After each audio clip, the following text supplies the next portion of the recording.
Hello అందరికీ welcome back to my YouTube channel people agriculture. So, ఈరోజు విషయం ఏందంటే, మనం ఏదైతే కోడిని పొదిగేసినామో ఎగ్స్, అవి వచ్చేసి నేను మొత్తం 17 ఎగ్స్ ఏసినాననమాట.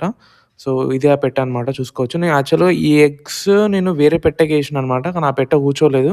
కానీ దాని బదులు ఇదే పెట్టొచ్చి ఆ గుడ్ల మీద కూర్చుందనమాట. సో, లక్ అనుకోవచ్చు. అండ్ ఇదొచ్చేసి మొత్తం మేము 17 ఎగ్స్ ఏస్తే మొత్తం 14 ఎగ్స్ అయితే తీయడం జరిగిందనమాట. సో, సక్సెస్‌ఫుల్‌గా అయితే మొత్తం అన్ని ఎగ్స్ అయితే వచ్చినాయి. ఒక 3 అయితే పోయినాయి. 14 ఎగ్స్ అయితే మనకొచ్చినాయి. అండ్ నేను ముందుగా ఎప్పుడైనా సరే నేను కోళ్ళని పెంచినప్పటి నుంచి నేను ముందుగా ఇచ్చేది ఏంటిదంటే కోళ్ళు పిల్లలు బయటకొచ్చిన తర్వాత ఓమా వాటర్ ఇస్తాను. ఓమా అంటే నార్మల్‌గా మనము ఓమా అంటే ఒక చిన్న కిరాణం షాప్‌లో దొరుకుతదనమాట. ఓమా అంటే అది ఒక సేమ్ జీలకర్ర ఆవాల లెక్కనే ఉంటది ఓమా అనేది. సో, అది ఒక మంచి మెడిసిన్ లెక్క వాటర్ లెక్క నానబెడితే ఇట్లా బ్రౌన్ కలర్ వస్తదనమాట నాని. సో, ఆ నానిన వాటర్‌ని నేను ఇట్లా ఫస్ట్ ఒక 3 డేస్ ఇస్తా అనమాట.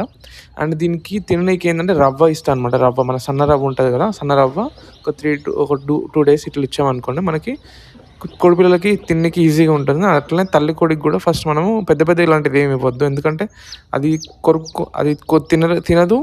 అండ్ ఇంకోటేమో వాటికి ఫీడ్ కూడా చేయలేదు. సో, ఇబ్బందవుతది కాబట్టి స్టార్టింగ్ మనం ఇట్లా రవ్వ రూపంలో ఇవ్వచ్చనమాట. రవ్వ ఇవ్వచ్చు. అండ్ అట్లనే మనము నాటు రవ్వ, సన్న రవ్వ అండ్ ఇట్లా ఈ యొక్క మెడిసిన్ ఉండదు గదా! ఈ ఓమా వాటర్ ఉంటది గదా! సో, ఓమాకి సంబంధించిన వాటర్‌ని ఇట్లా నానబెట్టుకొని ఓమాని ఇట్లా మనం వాటర్ రూపంలో ఇవ్వచ్చనమాట. సో, ఇట్లా ఇస్తే ఏందేందంటే మనం గదా నార్మల్‌గా బయట వాళ్ళు చెప్తారు గదా! ఇట్లా బెల్లం ఇస్తే బావుంటదని చెప్పి.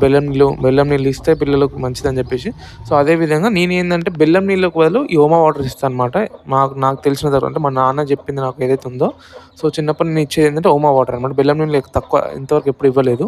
సో, కానీ చాలామంది చెప్తారు బెల్లం నీళ్ళు ఇవ్వమని చెప్పేసి. కానీ ఏదైనా ఇచ్చుకోవచ్చు అట్లేం లేదు. వాళ్ళ యొక్క పరిస్థితులను బట్టి ఏది నచ్చితే వాళ్ళు అది ఇవ్వచ్చనమాట. మంచిదనిపిస్తే అది ఇవ్వచ్చు. సో, 2 మంచివే. అండ్ ఇక్కడ చూసుకోవచ్చు ఇంకొన్ని ఉన్నాయి. అవి నేను వీడియో తీసేటప్పటికే ఆల్రెడీ ఇంకా హ్యాచ్ కాలేదు. కొంచెం తర్వాత మళ్ళీ హ్యాచ్ అయినాయనమాట. సో, చూసుకోవచ్చు రవ్వ ఇట్లా నేను ఫీడ్‌కి ఇస్తా అనమాట. సో, చూసారు కదా! మొత్తానికైతే మనకి 17 గుడ్లేస్తే 14 గుడ్లొచ్చినాయనమాట. సో, దాంట్లో ఒక 7 వచ్చేసేమో వైట్ చిక్స్. 6 వచ్చేసేమో బ్లాక్ చిక్స్ అనమాట. ఒక్కటి మాత్రం బ్రౌన్. సో, ఇట్లా వచ్చినాయనమాట మనకు చిక్స్. మంచి అవుట్‌పుట్ వచ్చినాయి. చూడాలి మరి ఇగ దీంట్లో ఎన్ని ఉంటాయో, ఎన్ని పోతాయో కూడా చెప్పలేము. సో, ఛానల్ అయితే తప్పకుండా సబ్స్క్రైబ్ చేసుకోండి. అట్లనే వీడియోని కూడా తప్పకుండా లైక్ చేయండి ఇట్లాంటి వీడియోస్ కోసం. And thank you for watching this video.